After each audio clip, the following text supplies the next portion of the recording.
kasus penghinaan yang dilakukan oleh Eko Kuntadi terhadap Ning Imas Fatimahtus Zahra ini memang sangat keterlaluan ya. Selain menggunakan kalimat yang sangat kasar, dia juga dinilai telah menghina ajaran Islam dan khususnya Al-Quran. Eko Kuntadi saat itu kan mengomentari video Ning Imas yang sedang menyampaikan tafsir surat Al-Imran ayat 14.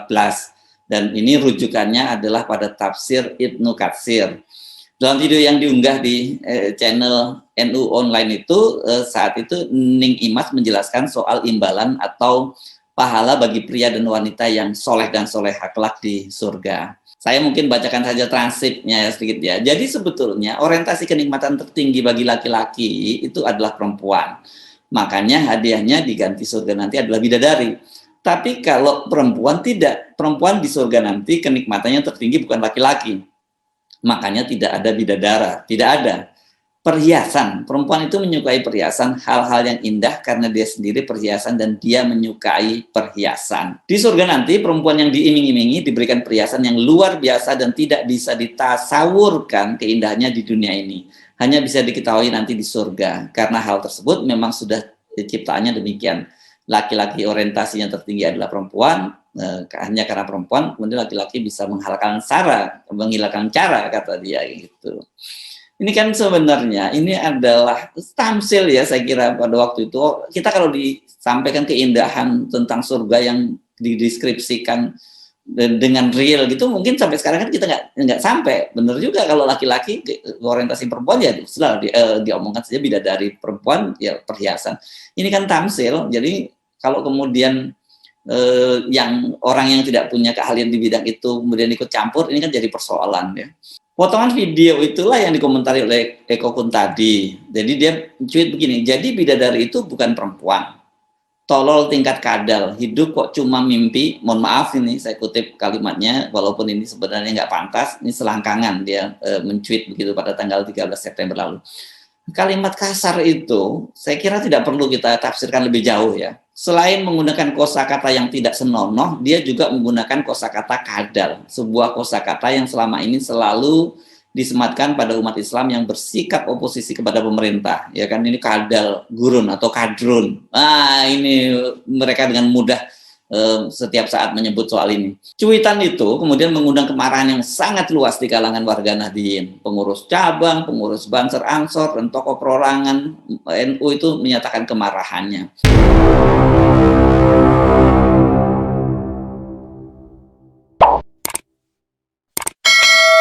Assalamualaikum warahmatullahi wabarakatuh. Saya Hirs bin Arif dari Forum News Network. Apa kabar Anda? Semoga di akhir pekan ini Anda bisa menikmati waktunya bersantai bersama keluarga ya. Saya akan mengajak Anda untuk membahas perkembangan buzzer yang bernama Eko Kuntadi. Ini nasibnya kali ini dia benar-benar lagi apes ya. Sudah terpaksa harus minta maaf kepada Ustazah NU Ning Imas Fatimahtus Zahra karena dia telah melakukan penghinaan. Giliran dia dengan Gubernur Jateng ini Ganjar Pranowo mengaku secara personal tidak kenal dengan Eko Kuntadi. Ini seperti pepatah sudah jatuh tertimpa tangga ya. Dan Ganjar juga mengaku bahwa dia itu tidak terlalu mengikuti kegiatan Ganjaris atau sebenarnya ini Ganjar First tapi atau Ganjaris, tapi yang jelas ini bisa dibaca first tapi juga bisa Ganjar nomor 1 gitu, yang dipimpin sekarang ini Kornasnya sebelum dia mundur ya, itu adalah Eko Kuntadi. Masih untung ini Eko Kuntadi secara hukum dia tidak dituntut oleh keluarga besar pesantren Lirboyo ya, walaupun banyak sekali kalangan dari jamaah Nahdliyin atau Nahdlatul Ulama yang menginginkan agar kasusnya secara hukum itu terus berlanjut walau secara personal itu sudah minta maaf dan dimaafkan. Kalau saya melihat dari sisi Ganjar sebenarnya ya wajar kalau kemudian dia ingin menarik garis yang tegas terhadap Eko Kuntadi. Tapi ini kalau dia menyatakan nggak kenal ini yang saya kira jadi persoalan ya. Karena bagaimanapun juga ini langkah dari atau perbuatan atau pelakuan lah gitu ya tepatnya Eko Kuntadi ini jelas sangat merugikan langkah Ganjar untuk menjadi calon presiden pada tahun 2024. Sebab bagaimanapun juga NU ini sebagai ormas Islam terbesar di Indonesia, para pengikutnya itu adalah target pemilih yang harus dirangkul oleh Ganjar. Sama dengan ketika dia memenangkan Pilkada Jawa Tengah pada periode kedua, kan dia menggandeng Gus Yassin. Ini salah satu putra dari Kiai besar NU, Mbah Maimun Zubair, dan kemudian dia bisa kembali menjadi gubernur Jawa Tengah periode yang kedua. Posisi Eko Kuntadi sebagai ketua umum Kornas Ganjaris ini mau tidak mau menjadikan Ganjar itu bakal langsung terkena getahnya. Padahal hubungan Ganjar dengan Rifkil Muslim ini suami dari Ning Imas itu cukup dekat. Karena itu Ganjar itu sampai harus perlu membuat keterangan tertulis bagaimana hubungan dia dengan Eko Kuntadi ini. Kalau dengan Mas Eko ya, saya tahu sebatas pegiat medsos, tapi tapi aktivitas Mas Eko sebagai ketua relawan Ganjaris saya tidak pernah mengikuti dan tidak ada hubungan apapun. Ini penting dicatat ya, dia menyatakan tidak ada hubungan apapun. Saya juga tidak pernah terlibat dalam pendirian relawan apapun termasuk Ganjaris. Itu keterangan tertulis dari Ganjar Pranowo. Pernyataan Ganjar ini jelas sangat memukul secara telak ya Eko Kuntadi. Tetapi jadi korbannya saya kira bukan hanya Eko Kuntadi, tapi juga relawan Ganjaris dan juga relawan-relawan Ganjar lainnya yang sekarang ini sudah tersebar di seluruh Indonesia. Ingat ya, Ganjar tadi menyatakan bahwa dia tidak punya hubungan apapun dengan relawan Ganjaris dan juga dia dengan relawan-relawan lainnya. Dia tidak tahu menaulah soal ini, gitu kira-kira yang mau ditegaskan oleh Ganjar Pranowo. Kalau gitu, mereka ini kan seperti orang yang orang yang bercinta tapi bertepuk sebelah tangan dong, para relawan Ganjaris ini. Ganjar itu dengan sikapnya itu dinilai sebagai pemimpin yang tidak loyal terhadap para pendukungnya. Jadi bukan hanya Eko Kuntadi yang dikecam, ini banyak sekali pengamat itu yang mengecam pernyataan Ganjar Pranowo ya. Jadi harusnya tidak boleh seperti itu. Ketika dia terjadi apa-apa yang merugikan dia, Ganjar ini kemudian terkesan dengan mudah mengingkari dan meninggalkannya. Ada yang menyebutnya sebagai tinggal gelanggang colong pelayu. Walaupun mungkin nggak terlalu tepat kan ya kalau disebut sebagai tinggal gelanggang colong pelayu. Tapi ini dia mendinai lah.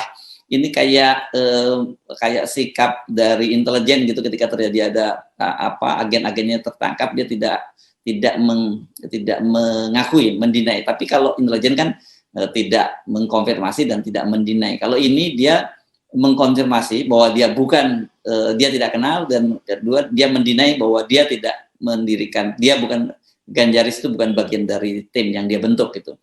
Sikap Ganjar ini dinilai sebagai karakter yang tidak baik ya bagi seorang pemimpin, seorang calon pemimpin. Dia terkesan Ganjar ini mau enaknya saja. Ketika tidak ada yang enak, dia kabur duluan, meninggalkan para pendukungnya itu menghadapi risiko sendirian. Ini sekarang Eko Kuntadi dibiarkan babak belur sendirian dan Ganjar tegas menarik, gue kagak kenal, dan Ganjaris itu bukan bagian dari relawan yang dia bentuk. Harusnya kan Ganjar ini secara gentleman mengakui saja bahwa benar dia kenal Eko, benar Eko Kuntadi adalah ketua relawannya, tapi dia bisa menegaskan bahwa perbuatan Eko itu salah, tidak boleh dilakukan oleh Ganjaris maupun relawan lainnya.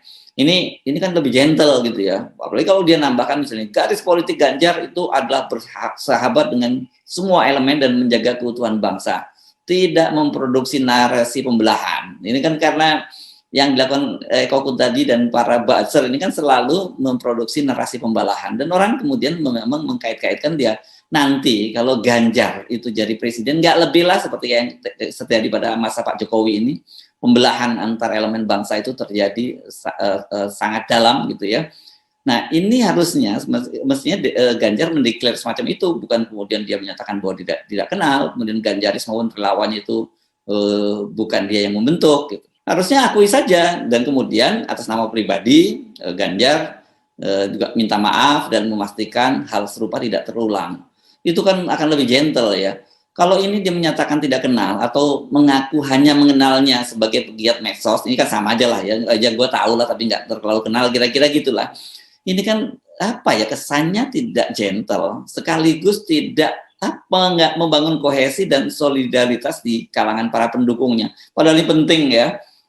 dia para relawannya harus merasa diayomi oleh Ganjar. Kalau sekarang ini saya kira relawan-relawan lain udah mulai mikir-mikir nih, kalau gua all out atau suatu saat gua kemudian offset, ya Ganjar akan dengan mudah meninggalkan mereka, tidak mengakuinya, lebih konyol lagi ya. Nah, lebih konyol lagi pernyataan Ganjar ini yang mengaku tidak kenal Eko pun tadi itu, kenapa? Karena belakangan ini beredar luas video Ganjar Pranowo itu sedang berbincang dalam talk show bertiga bersama Eko Kuntadi dan buzzer yang lainnya, yakni Denny Siregar. Setelah saya googling, ternyata ini video ini ternyata diambil dari tayangan di Cokro TV pada tanggal 5 Desember 2019. Ini memang Cokro TV ini kan tempat mangkalnya para loyalis Jokower yang sekarang menjadi Ganjaris itu tadi. Bagaimana respon dari Eko Kuntadi ketika dia mendengar pernyataan bahwa Ganjar Pranowo tidak kenal dia gitu, atau ya kenal sebagai tahu lah, bukan kenal, tahu saja gitu.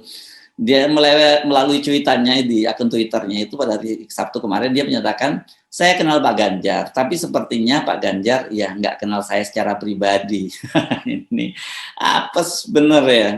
Sebagai buzzer pendukung pemerintah yang sangat terkenal dan kemudian menjadi ketua umum Kornas Ganjaris, menurut saya agak aneh ya kalau Pak Ganjar mengaku tidak kenal itu. Padahal seperti saya sebut tadi, di Ganjaris itu, di Cokro TV itu berhimpun sejumlah buzzer top pendukung Pak Jokowi yang sekarang mengalihkan dukungannya kepada Ganjar Pranowo atau yang sering disebut sebagai Little Jokowi. Nah, ketika langkahnya dianggap merugikan, itu kelihatannya Ganjar ini tipikal orang yang paling aman mengakui, tidak kenal. Kasus penghinaan yang dilakukan oleh Eko Kuntadi terhadap Ning Imas Fatimatus Zahra ini memang sangat keterlaluan ya. Selain menggunakan kalimat yang sangat kasar, dia juga dinilai telah menghina ajaran Islam dan khususnya Al-Quran. Eko Kuntadi saat itu kan mengomentari video Ning Imas yang sedang menyampaikan tafsir surat Al-Imran ayat 14. Dan ini rujukannya adalah pada tafsir Ibnu Katsir. Dalam video yang diunggah di channel NU Online itu, saat itu Ning Imas menjelaskan soal imbalan atau pahala bagi pria dan wanita yang soleh dan solehah kelak di surga. Saya mungkin bacakan saja transkripnya sedikit ya. Jadi sebetulnya orientasi kenikmatan tertinggi bagi laki-laki itu adalah perempuan. Makanya hadiahnya diganti surga nanti adalah bidadari. Tapi kalau perempuan tidak, perempuan di surga nanti kenikmatannya tertinggi bukan laki-laki. Makanya tidak ada bidadara, tidak ada. Perhiasan, perempuan itu menyukai perhiasan, hal-hal yang indah karena dia sendiri perhiasan dan dia menyukai perhiasan. Di surga nanti perempuan yang diiming-imingi diberikan perhiasan yang luar biasa dan tidak bisa ditasawurkan keindahannya di dunia ini. Hanya bisa diketahui nanti di surga, karena hal tersebut memang sudah ciptaannya demikian. Laki-laki orientasinya tertinggi adalah perempuan, hanya karena perempuan kemudian laki-laki bisa menghilangkan cara, kata dia gitu. Ini kan sebenarnya ini adalah tamsil ya, saya kira pada waktu itu kita kalau disampaikan keindahan tentang surga yang dideskripsikan dengan real gitu, mungkin sampai sekarang kan kita nggak sampai. Bener juga kalau laki-laki orientasi perempuan ya selalu diomongkan saja bidadari, perempuan ya perhiasan. Ini kan tamsil, jadi kalau kemudian yang orang yang tidak punya keahlian di bidang itu kemudian ikut campur, ini kan jadi persoalan ya. Potongan video itulah yang dikomentari oleh Eko Kuntadi. Jadi dia tweet begini, jadi bidadari itu bukan perempuan, tolol tingkat kadal, hidup kok cuma mimpi. Mohon maaf ini saya kutip kalimatnya, walaupun ini sebenarnya nggak pantas, ini selangkangan dia men-tweet begitu pada tanggal 13 September lalu. Kalimat kasar itu saya kira tidak perlu kita tafsirkan lebih jauh ya. Selain menggunakan kosakata yang tidak senonoh, dia juga menggunakan kosakata kadal, sebuah kosakata yang selama ini selalu disematkan pada umat Islam yang bersikap oposisi kepada pemerintah. Ya kan, ini kadal gurun atau kadrun. Ini mereka dengan mudah setiap saat menyebut soal ini. Cuitan itu kemudian mengundang kemarahan yang sangat luas di kalangan warga Nahdliyin. Pengurus cabang, pengurus Banser Ansor, dan tokoh perorangan NU itu menyatakan kemarahannya. Suami dari Ning Imas, Gus Rifkil Muslim, dalam cuitannya meminta klarifikasi Eko Kuntadi dan mengajaknya bertemu. Menyadari hal itu, ini dia sadar rupanya, wah ini urusan dengan NU, ini nggak berani main, nggak main-main. Kalau dengan kelompok-kelompok Islam yang lain, dia merasa aman saja karena dia pasti ketika dilaporkan dia tidak akan diproses. Tapi urusannya kali ini dengan NU, dia tahulah kekuatan besar dari NU gitu, dan juga bagaimana ini dampaknya kalau dia tidak segera minta maaf. Dan akhirnya Eko tadi segera menghapus cuitannya. Dia pun kemudian mengundurkan diri dari Ganjaris. Ini tidak tahu saya pengunduran diri ini adalah kesadaran atau karena dia didesak karena jangan sampai dia merugikan Ganjar gitu ya. Dan kemudian Eko tadi ini datang ke pesantren Lirboyo. Dia ditemani oleh oleh tokoh ya, jaringan Islam liberal Guntur Romli. Eko pun tadi diterima oleh Gus Rifkil bersama dengan istrinya Ning Imas, dan dalam pertemuan itu Eko menyampaikan permintaan maaf dan juga di permintaan maafnya diterima dan tidak akan dibawa ke ranah hukum. Walaupun sudah dimaafkan, namun netizen itu lebih menyoroti ekspresi wajah Ning Imas. Coba ini perhatikan foto ini ya. Kalau Anda sendiri mengamati foto ini, menurut Anda apa ini? Ini kelihatan sekali bahwa dia masih menyimpan kegusaran, dan itu sebenarnya juga terucap dari cuitannya yang dia menyatakan minta maafnya jangan ke saya, ke Imam Ibnu Katsir dan ke umat se-Indonesia yang sakit hati agamanya dihina-hina. Itu tweet Ning Imas di akun Twitternya. Ibnu Katsir ini, ya kalau Anda belajar secara tekun agama Islam, terutama tafsir, ini adalah ulama besar yang sangat dihormati ya, kelahiran di Basrah Suriah ya. Dia hidup pada abad ke-13 dan salah satu karyanya, yakni tafsir Al-Quran, itu menjadi rujukan umat Islam sedunia. Dikenal sebagai tafsir Ibnu Katsir.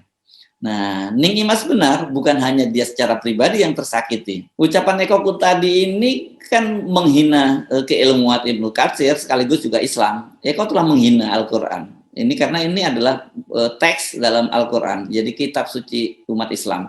Walau sementara ini kasusnya tidak berlanjut ke jalur hukum, tetapi saya kira ini ya, Eko setidaknya itu kalau dia tidak keras kepala, dia dapat pelajaran penting loh harusnya ya.